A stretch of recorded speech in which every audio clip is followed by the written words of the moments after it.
어, 지난번에 계속 이어서 사도행전 말씀 교제하도록 하겠습니다.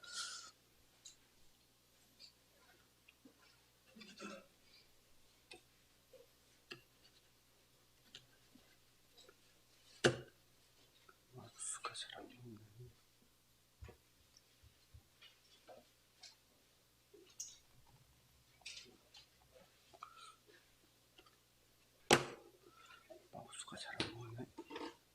안 나오나요?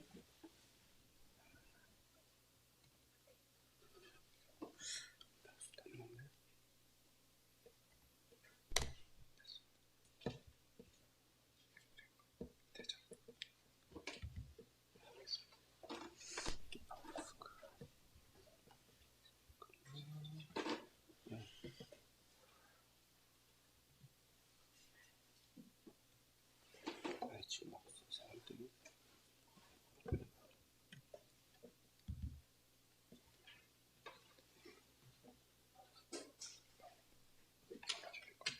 마우스 갑자기 안 되고 있어.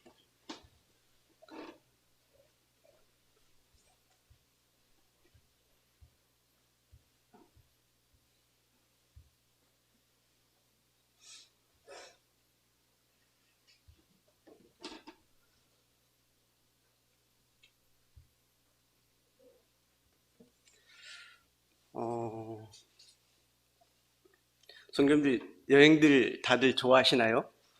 어, 여행 간다라고 하는 것은 항상 설레게 하더라고요. 혹시 여행 가실 때 또는 여행을 계획하실 때 가장 먼저 무엇을 생각하시고 또 무엇을 준비하십니까? 아마 많은 사람들이 여행의 목적과 목적지가 정해지고 나면 그 다음에 어디에서 내가 숙박을 할까, 어디서 잠을 자고, 뭐 이런 숙박에 관련된 걸 먼저 하지 않을까 하는 생각을 해봅니다. 어, 바울이 이제 사도 바울 일행이 이렇게 전도 여행 또 이제 복음을 들고 여행을 하고 있는데요. 그 바울 일행의 숙박은 미리 계획하지 않았더라고요. 주님께서 다 이렇게 준비해 주시는 것들을 적기에 주님이 다 준비하셔서 그렇게 아무 어려움이 없이 갈 수 있도록 하신 것 같아요. 저희가 지난주에 빌립보를 보았는데 원래 루디아 같은 경우에는 이제 아시아 두아디라 성에 살던 사람이잖아요. 고향이 거기고. 그런데 빌립보 지역으로 이주를 해와서 거기에서 살다가 거기에서 바울 일행을 만나고 바울에게 이제 복음을 전할 수 있는 그 숙소를 제공하죠. 그런 심. 하나님께서 이제 가는 곳마다 그렇게 다 준비를 미리 해놓으신 것들을 보았습니다. 바울 일행은 그 빌립보에서 약 한 160km 가까이 떨어져 있는 이 데살로니카까지 이제 저번 주에 왔는데요. 데살로니카는 이제 이렇게 항구 도시라고 했죠. 이제 그 데살로니카의 배경에 대해서는 저번 주에 제가 좀 말씀을 드렸었고요. 이제 이 바다를 끼고 있는 항구 도시였고, 그때 당시 바울이 데살로니카를 방문했을 때 인구가 한 20만 명 정도 살았다고 해요. 이제 대부분은 이제 헬라인들, 그리스인들이었고, 유대인들도 상당수가 살고 있었다고 합니다.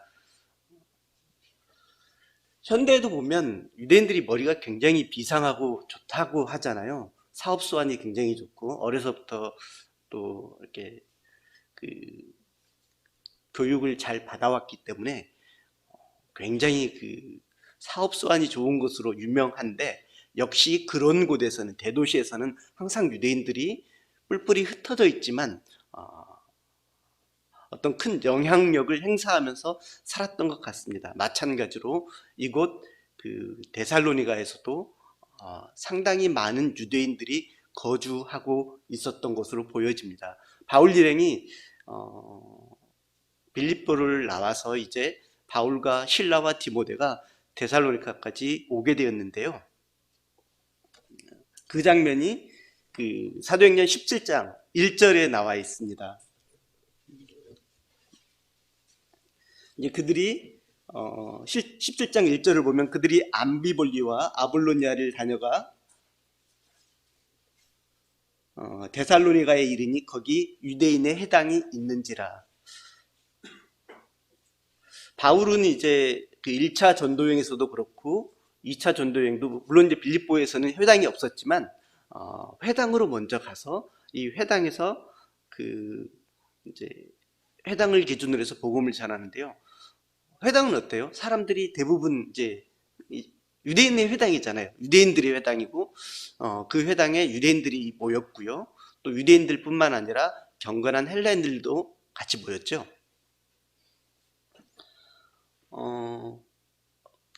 이제 전에 제가 유대인들은 10명이 되어야 회당을 이렇게 건립하는 데 신청할 수 있다 이런 얘기를 이제 말씀을 한번 드렸었는데 유대인들 남자들 10명이에요. 죄송하지만 여자들은 포함이 안 되더라고요. 남자 9명, 여자 1명 하면 회당을 건립하겠다라고 신청을 해도 허가를 안 내준답니다. 반드시 남자가 10명 이상 되어야만 회당 건립에 대한 허가를 내준다고 하는데요. 나름대로는 그 저희 창세기에 보면 아브라함이 이제 하나님께서 소돔을 이제 멸망시키겠다라고 말씀하셨을 때 그때 이제 아브라함이 중보기도 중재하잖아요. 그때 10명까지 내려가죠. 나름대로의 기준은 이 기준을 가지고 이렇게 회당 건립의 기준점을 잡는다고 합니다. 어찌되었든 이제 이곳 데살로니가에는 그 유대인들이 모이는 회당이 있었고요. 바울은 이곳 회당에서 하나님의 복음을 전하는데요. 보면은 이제 2절에 바울이 이제 새 안식일 동안 성경을 가지고 강론했다 이렇게 나오죠. 자기의 관례대로 그들에게로 들어가서 새 안식일에 성경을 가지고 강론하며 3주죠. 3주. 세 번의 안식일 동안 3주 동안 이제 성경을 가지고 강론을 했다고 나와 있고요. 그 다음 절에 보면은 이제 성경을 이제 강론하면서 뜻을 풀어서 보면은 뜻을 풀어 그리스도가 해를 받고 죽은 자 가운데서 다시 살아날 것을 증언했다. 유대인들은 그 안식일마다 회당에 모였습니다. 일주일 동안은 자기 생활하다가 삶을 살다가 회당에 모였는데 회당에는 회당장이 있겠죠.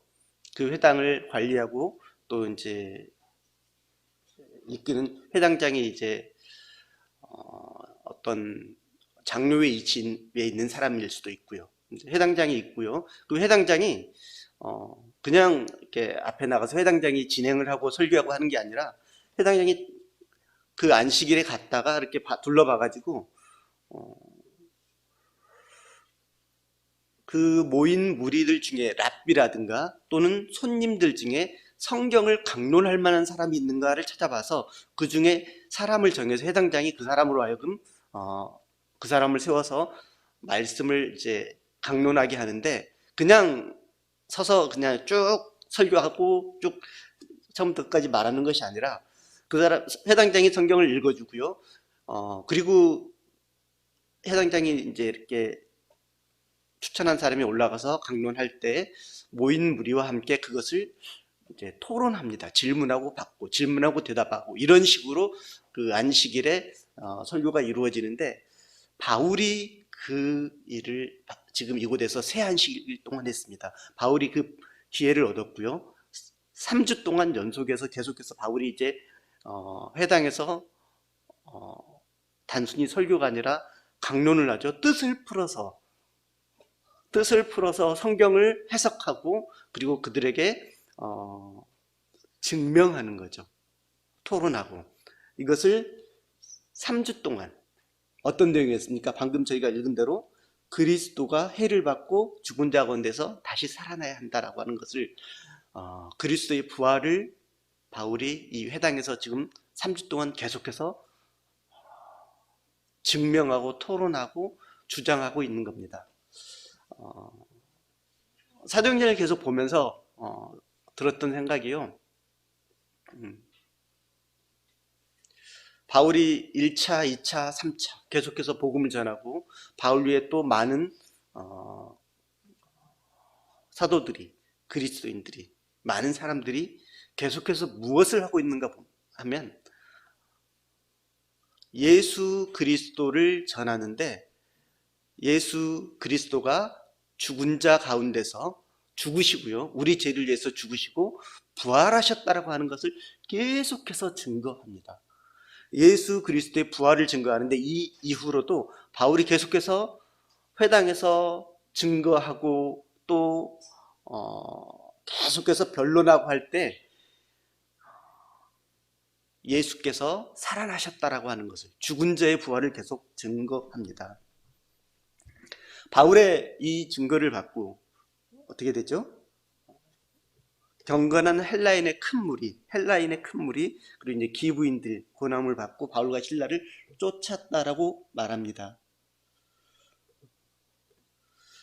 바울이 이제 복음을 전하고 예수 그리스도가 해를 받고 죽은 자 가운데서 살아나야 하는데 이 예수가 바로 그리스도다, 이렇게 복음을 전했고요. 바울의 이 복음을 들었던 사람들 중에 경건한 헬라인들, 큰 무리라고 그랬어요. 많은 사람들이죠. 그리고 결코 적지 않은 귀부인들이 바울의 고난을 받고 바울과 실라를 쫓았다고 했고요. 그런데 이제 하나님께서 바울을 사용하시고 역사하시고 하나님의 능력이 나타나고 복음이 꽃을 피우죠. 이때 같이 이제 또 사단도 같이 합니다. 이 바울과 실라가 복음을 전해서 많은 사람들이 믿게 되니까, 바울과 실라를 따르게 되니까 바울과 실라를 시기하는 사람들이 바로 유대인들입니다. 누가 시기하죠? 유대인들. 하나님을 믿는다라고, 하나님을 안다라고, 하나님을 가장 잘 섬긴다라고 말하는 유대인들이, 그들이 바로 시기하면서 이제 조금 더 나아가서 불량한 사람들, 괴악한 사람들, 이 불량배들이죠. 그들을 데리고 와가지고 성을 소동하게 하고 요란하게 하고 막 합니다. 그게 이제 5절 6절에 나오는데 유대인들이 시기하여 저자, 여기서 저자는 이제 아고라를 말하는데 저자에 어떤 불량한 사람들을 데리고 떼를 지어 성을 소동하게 하여 이제 야손의 집을 침입했다라고 지금 나오고 있어요. 이제 바울과 실라를 잡아내기 위해서, 끌어내기 위해서 습격한 거죠. 킹제임스 성경에 보면 습격했다라고 나오더라고요. 야손의 집을 습격을 했는데 거기서 형제들을, 바울과 실라를 발견하지 못한 겁니다. 그래서 이제 대신에 야손과 형제들을 이제 대신 잡아가죠. 그들이 바울이 바울과 실라가 그리고 이제 디모데가 야손의 집에 머물렀었던 것으로 보여집니다. 이곳에서 이 데살로니가에서 이제 거주할 때, 복음을 전할 때 그들이 이 야손의 집에 머물면서 데살로니가전서를 보니까 그들이 낮에는 밤낮으로 수고했다라고 나오고 있거든요. 밤낮으로 수고하고, 너희에게 이제 짐을 지우지 않기 위해서 밤낮으로 수고하고, 그리고 이제 안식일에 회당에 들어가서 복음을 전하고, 바울이 이제 그렇게 열심히 일하면서 이제 숙소로 야손의 집에 머무르고 있었죠. 주님께서 이 야손이라고 하는 사람을 이곳 데살로니가에서는 이미 준비하고 계셨더라고요. 야손이 누구냐면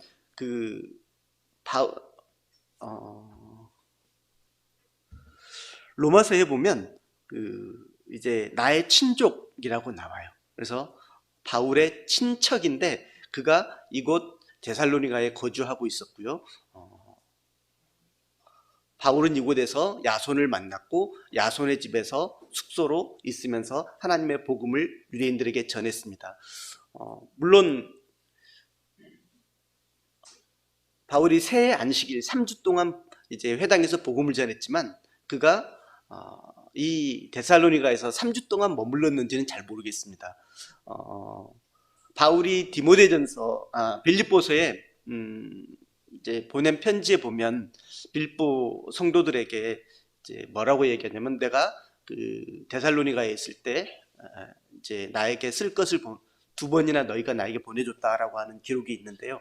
3주 동안 있을 때 두 번 이제 데살로니가에서 빌립보에서 데살로니가까지는 약 한 거의 150km 정도가 되는데 그 거리를 두 번 바울에게 이제 연보를 보냈을 정도면은 3주가 조금 넘었을 수도 있겠다라고 하는 생각을 해봅니다. 근데 어떻든 바울은 이제 이곳 데살로니가에서 3주 최소 3주 이상이죠. 그러니까 있으면서 낮에 밤낮으로 일하면서 그리고 이제 빌립보 성도들이 보내준 헌금 통해서 이제 생활하면서 또 밤낮으로 일하면서 자기들의 쓸 것을 이제 채우고요. 그러면서 복음을 전했고요. 그 복음이 이제 이 데살로니가에서 꽃을 피우는데 그 데살로니가전서에 보면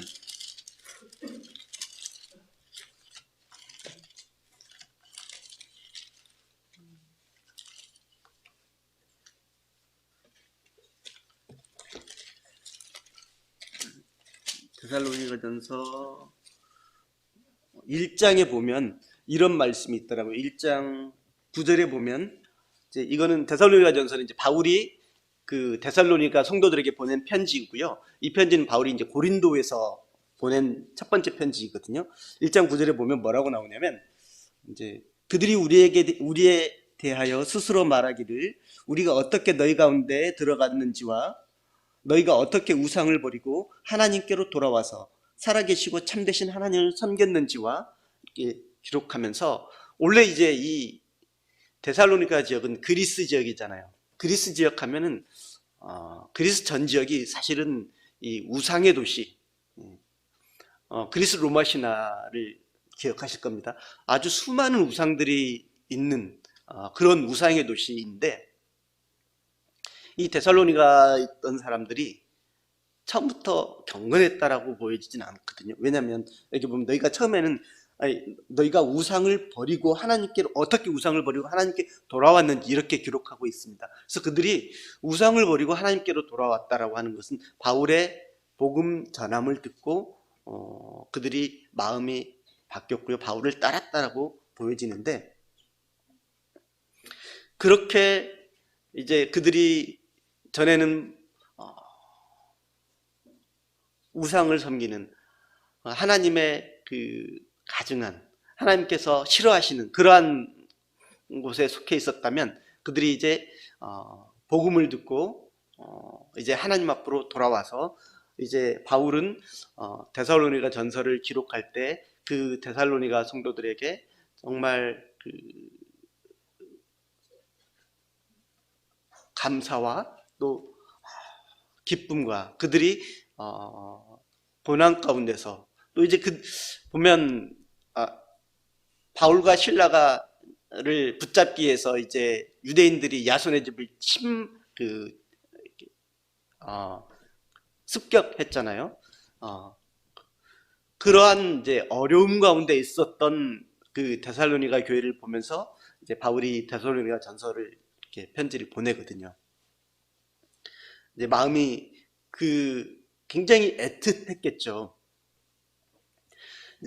다시 이제 앞으로 돌아가면 이 유대인들이 야손의 집을 이제 습격했을 때 이제 바울과 신라를 이제 바울 일행을 찾지 못했습니다. 그래서 야손과 형제들을 대신 끌고 이제 가는데 우리 성경에 보면은 읍장들에게 갔다라고 이렇게 기록돼 있어요.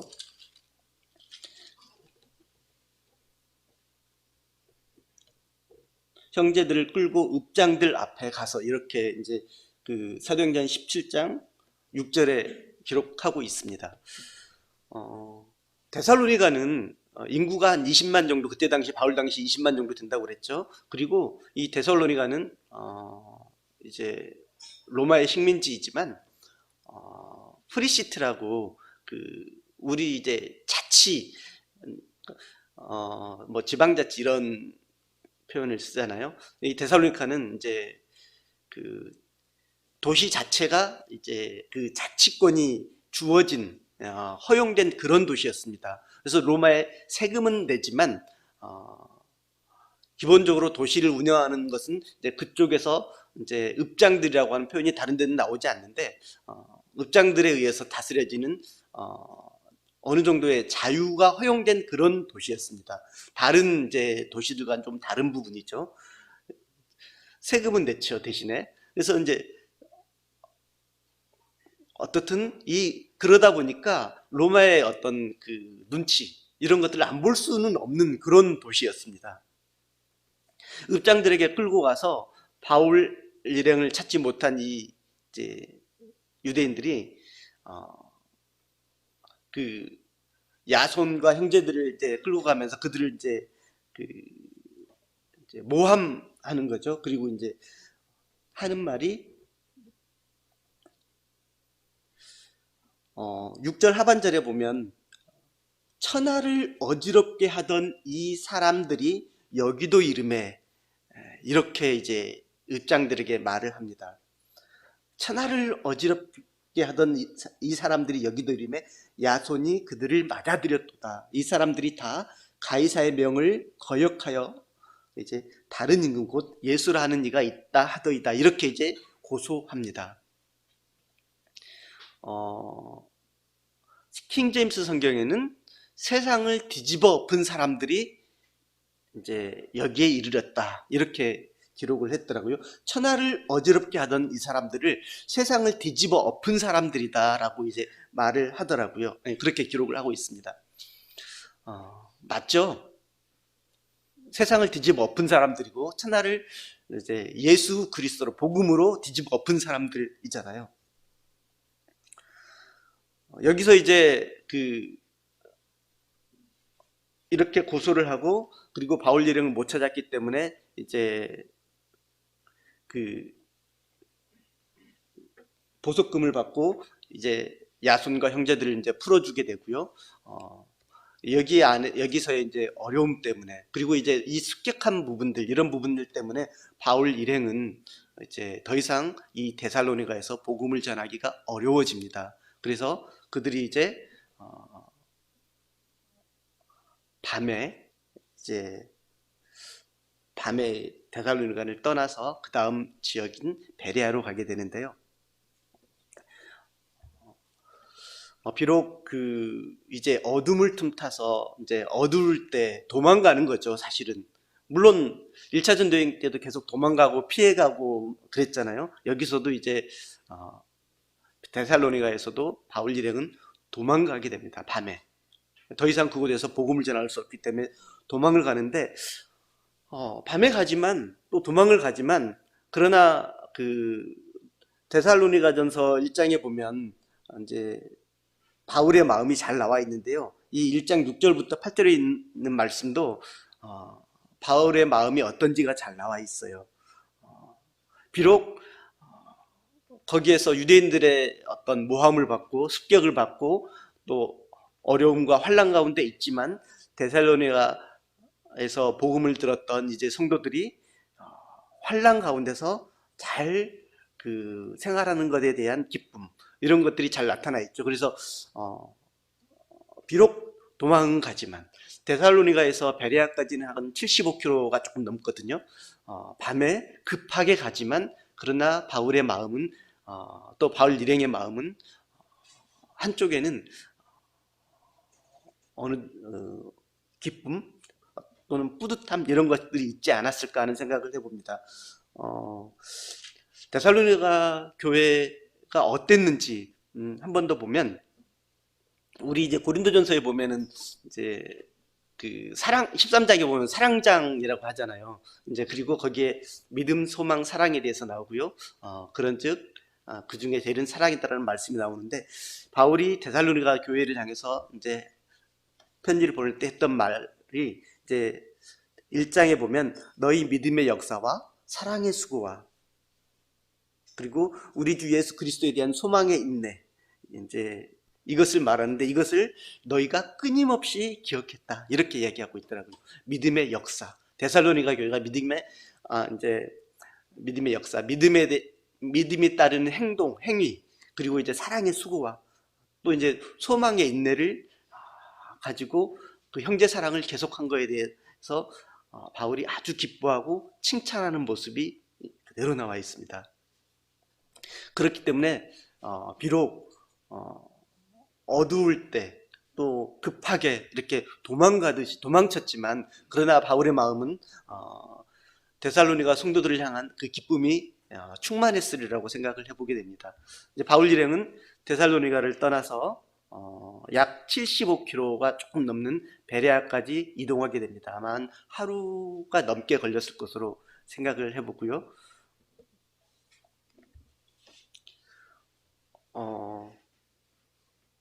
이제 베레아 같은 경우에는 그때 당시에 그렇게 큰 도시는 아니었지만 이제 베레아 도시가 있고 도시 쪽에 이 베르미오 산에서 이렇게 흘러내려오는 이제 물이 아주 풍부한 그리고 이제 두 강을 끼고 있는 그리고 그 두 강이 바다와 연결되는 그런 그래서 과수 농업이 아주 잘 발달한 그런 도시였다고 합니다. 바울이 이제 이 베레아로 갔는데 이 베레아에도 보니까 회당이 있더라고요. 그래서 바울이 마찬가지로 이 회당에 들어가서 역시 하나님의 복음을 전했고요. 저희가 아주 잘 알고 또 많이 익숙한 말씀이잖아요. 베레아에 있는 사람들이 정말 하나님의 말씀을 갖고 사는 거죠. 이때는 이제 지금 구약 성경이잖아요. 성경을 가지고 살아요, 이 사람들이. 계속해서 성경을 보고 묵상하고 성경을 계속 보고 있으니까 바울이 그들에게 가서 하나님의 복음의 말씀을 전했을 때 예수 그리스도를 전했을 때 어떻습니까? 이제 열매가 막 쭉쭉쭉 일어납니다.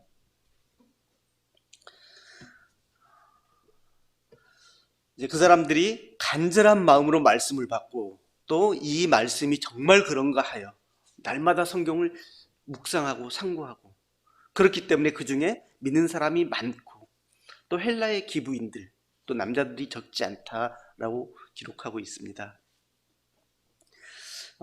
이건 이제 그 베레아에 있는 회당의 모습 지금도 있는 회당의 모습이고요. 이 베레아에 있는 지역에서는 이 회당이 아마 가장 오래된 회당이라고 해요.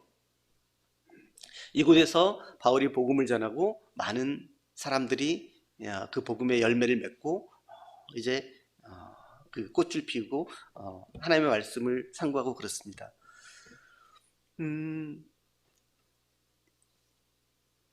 이 1차 때도 그랬었는데 2차 때도 역시 이제 바울이 베레아에서 복음을 전하니까 그 베레아에서 복음을 전해서 열매들이 막 드러난다고 하니까 이제 또 싫어하는 사람들이 이 데살로니가에까지 이 소식이 들어갔나 봐요. 이 데살로니가에서 바울 일행을 습격했던 그래서 이 유대인들이 이제 그 소식을 듣고 이 베레아까지 70km, 75km가 넘는 베레아까지 쫓아옵니다. 그래서 이곳에서 다시 이제 방해를 하죠. 바울 일행이 복음을 하나님의 말씀을 전하지 못하게 합니다.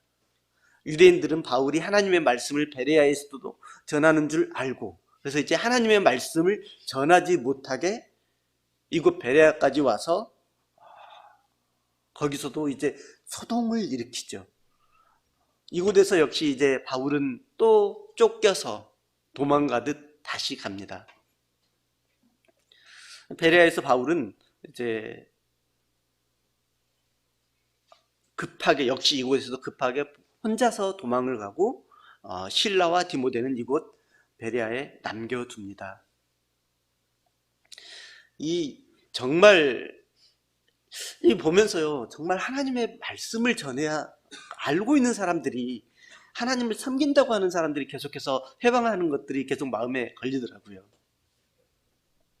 이제 바울은 이곳 베레아에서 그 다음에 이제 다음 아테네로 향해 갑니다. 그리스 반도는 발칸 반도죠. 그리스 반도는 위쪽은 마케도니아, 아래쪽은 아가야라고 부릅니다. 마케도니아 지역은 이제 빌립보와 그리고 빌립보, 데살로니가, 베리아 이렇게 이제 도시들이 있고요. 그 중에 제일 큰 도시는 데살로니카입니다. 마케도니아의 수도죠. 그리고 이제 아래쪽 아가야 지방은 아테네죠. 아덴과 그리고 고린도가 있습니다. 바울은 이 베레아에서 이제 아테네로 이제 급하게 이제 형제들이 이제 바울을 피신시키는데, 아테네까지는 약 한 545km 정도, 굉장히 먼 거리입니다. 서울에서 부산까지보다 훨씬 더 멀죠. 서울에서 부산까지 한 450km 되니까 이제 545km 정도, 이 정도 되는 거리를 바울이 이제 급하게 이제 옮겨가는데요. 이제 상당히 먼 거리고, 그래서 아마 유대인들이 그곳까지 쫓아오기는 아마 쉽지 않았을 것으로 생각이 됩니다.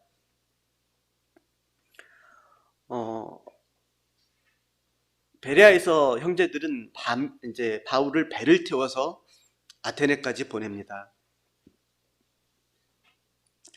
우리 사도행전에서는 이제 바울이 아테네까지 어떻게 갔는지 기술돼 있거나 뭐 나와 있는 부분은 없어요. 다만 배를 태워서 보냈다고 했는데 545km 정도니까 그때 당시 이제 배를 타고 가면은 한 3일 정도 걸렸다고 해요. 이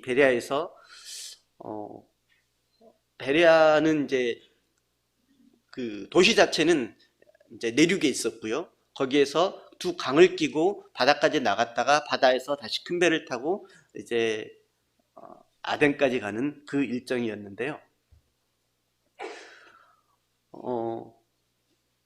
이제 그 발칸반도 해안선을 끼고 쭉 해류를 따라서 내려가게 됩니다. 그 배가 한 5노트 정도, 한 시속 한 9km 정도의 속도로 이제 해류의 영향을 받아서 가게 되고요.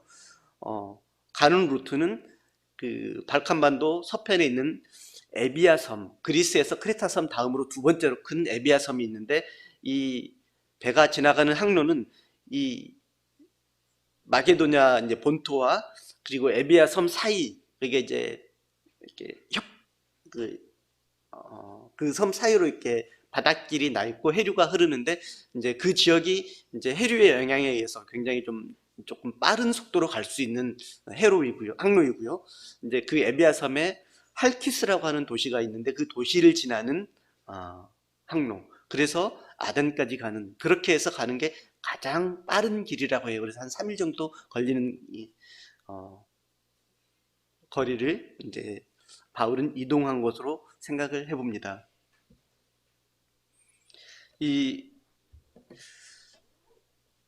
지금 보시는 좌측은 그리스 본토이고요, 마게도니아 본토이고요, 우측은 에비아 섬입니다. 그리고 그 에비아 섬 이제 본토와 사이에 있는 도시가 할키스인데, 할키스는 그리스 본토와 다리 두 개로 이어져 있어서 그 두 다리로 인해서 이제 그리스 본토 연결되면서 도시가 원래는 에비아 섬에 있었던 할키스 도시가 그리스 본토까지 이제 확장되어 있는 형태이고요.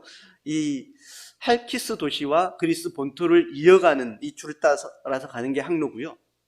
배가 이제 이렇게 갔는데 특이한 점이 하나 있더라고요.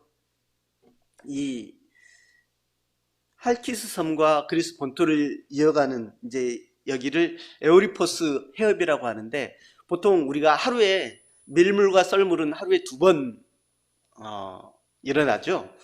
그런데 특이하게도 이 에오리포스 해협은 밀물과 썰물이 하루에 4번 일어납니다.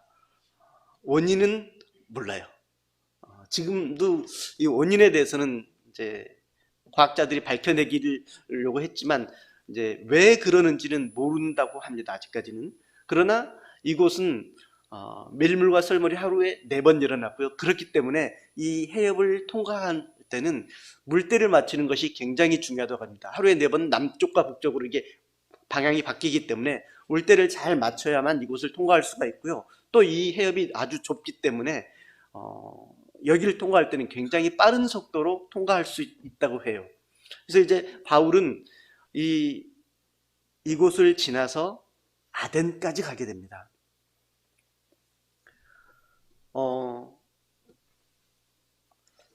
아덴은 그 베레아에서 굉장히 먼 거리, 500km가 넘는 굉장히 먼 거리에 위치하기도 했었고, 그래서 유대인들이 쫓아오기도 쉽지 않았을 것이고요.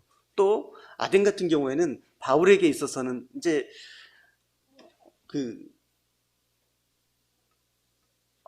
우리가 알고 있는 모든 그 철학의 도시가 바로 이 아테네잖아요. 뭐 소크라테스라든가 플라톤이라든가 아리스토텔레스라든가 이런 사람들이 전부 이곳을 거쳐간 모든 철학의 도시가 이 아테네이기도 하고 아테네이기도 하고요.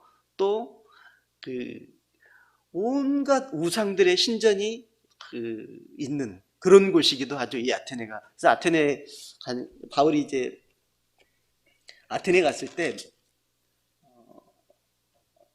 뭐라고 하냐면은 17장 18절에 보면 바울이 아덴에서 그들을 기다리다가 이제 바울이 아테네에 도착을 했는데 도착하고 나서 이제 자기를 데려온 이제 인도한 사람들에게 실라와 그리고 디모데를 이제 데려오라고 이제 이렇게 말을 했는데 그러면서 기다리다가 무엇을 보냐면 그 성에 우상이 가득한 것을 보고 마음에 격분하여 이렇게 나옵니다. 아크로폴리스가 있잖아요. 아테네. 아크로폴리스가 있고 아크로는 이제 꼭대기고요. 그리고 이제 폴리스는 도시. 꼭대기에 있는 도시란 뜻의 이제 아크로폴리스가 꼭대기에 있는 도시란 뜻인데 이 아크로폴리스가 있는 거기에 수많은 신전들이 있더라고요. 그냥 아크로폴리스 중앙에 파르테논 신전이 있지만 그 중앙 가장 위쪽에 있지만 주변에 수많은 신전들이 있더라고요.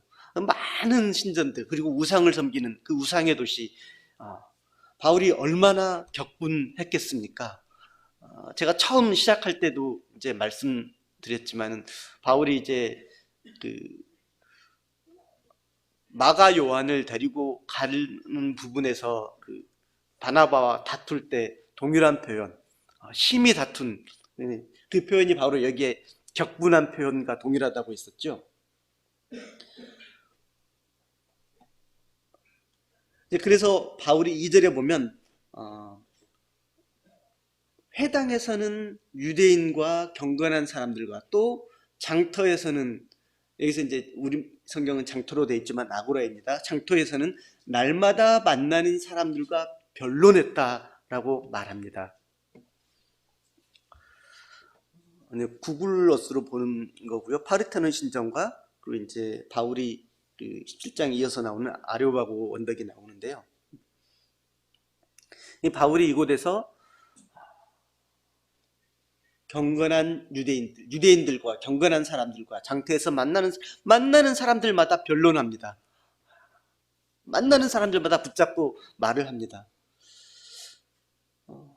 바울이 이제 얼마나 오랫동안 그렇게 했는지 잘 모르겠어요. 근데 계속해서 만나는 사람들마다 장터에서 또 회당에서 계속해서 만나는 사람들마다 그들을 붙들고 변론하니까 18절에 이제 어떤 에피쿠로스와 스토아 학자들 거기에 이제 수많은 철학자들이 있잖아요.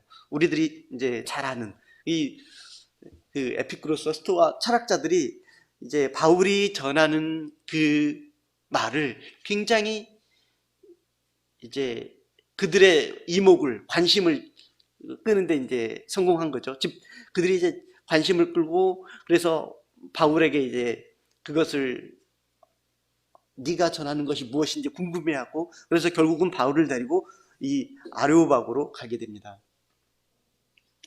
한 가지, 근데 이 사람들이 한 말이 그래요.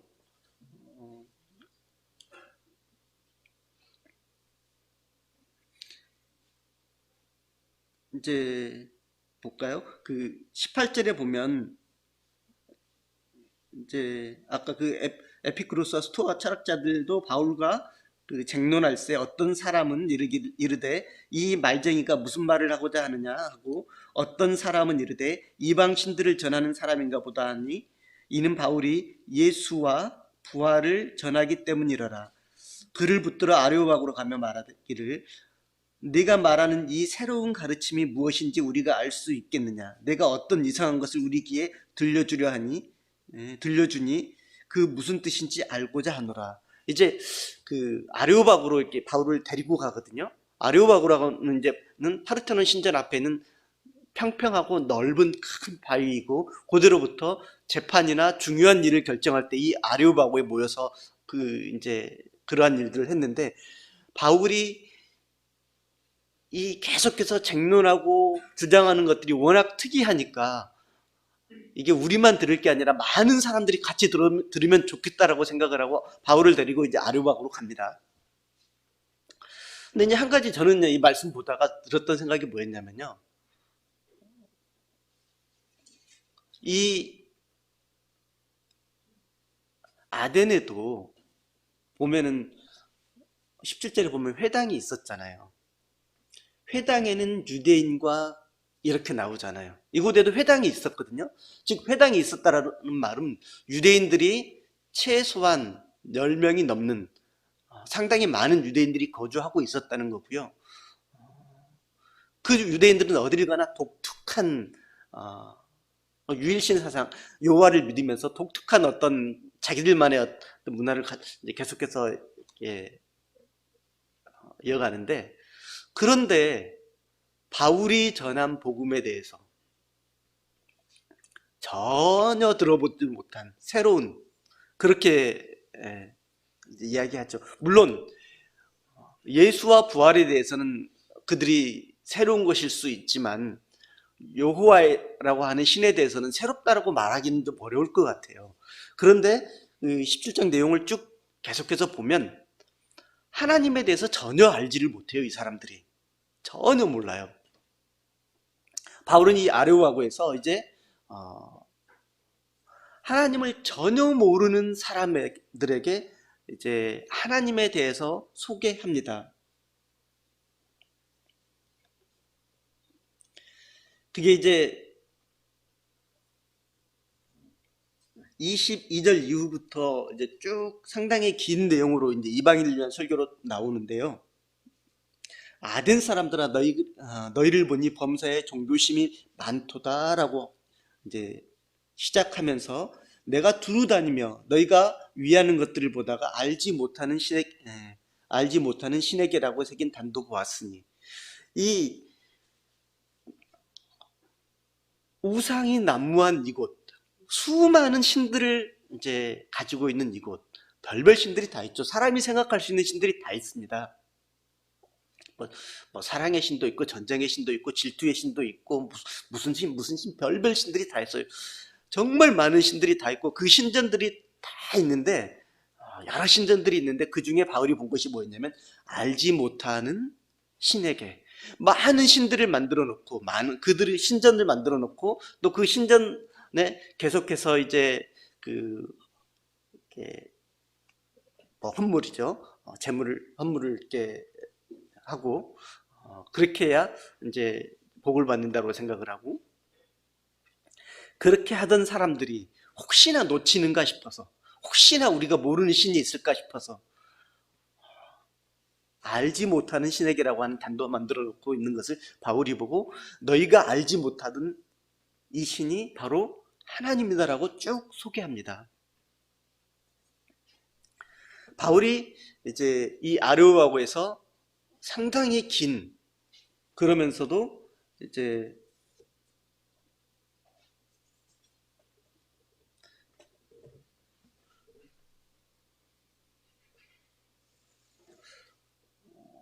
바울이 이제 그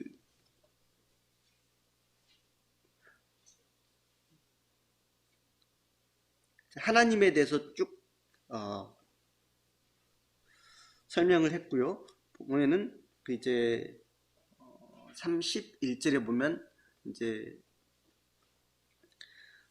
뭐라고 하시냐면, 이제 그를 죽은 자 가운데서 다시 살리신 것으로 모든 사람에게 믿을 만한 증거를 주셨다라고 이제 하면서 설교를 마칩니다. 복음을 전하는 것을 마쳐요. 아레오파고에서 수많은 이제 에피쿠로스 철학자들, 스토아 철학자들, 그리고 이곳은 언제나 많은 사람들로 붐볐어요. 더군다나 또 수많은 사람들이 바울이 전하는 이상한 얘기를 들으려고, 새로운 얘기를 들으려고 모여들었는데, 그곳에서 바울은 하나님에 대해서, 천지와 우주 만물을 지으신 하나님에 대해서 이제 복음을 전합니다. 그리고 그렇게 복음을 쭉 상당히 긴 설교를 하고요. 그 바울의 복음 전함이 끝났을 때 세 부류의 사람들로 나누어집니다. 그것이 이제 32절에 나옵니다. 그들이 죽은 자의 부활을 들었을 때 첫 번째가, 어떤 사람들은 바울이 전한 복음, 어떻게 죽은 사람이 부활하냐, 조롱하죠. 어떻게 죽은 사람이 다시 살아날 수 있느냐. 한 부류는 바울의 그 전한 복음을 조롱합니다. 또 한 부류는 어떤가요? 되게 신기해, 새롭네, 처음 들어보네, 다음에 또 얘기해줘, 다음에 다시 듣겠다, 이렇게 말하는 사람들 있죠. 약간의 관심. 그리고 또 이제 어떤 사람들은 바울이 전한 그 복음을 받아들이고 믿는 사람들이 나옵니다. 대표적으로 아레오바고 관리, 디오누시오하고 다말이라고 하는 사람을 여기서 기록했는데요. 이렇게 세 부류로 나눠집니다. 복음을 들었을 때 우리도 반응하죠. 하나님의 말씀에 대한 반응, 어떤 식으로 반응이 나타나야 할지 생각해 보게 됩니다.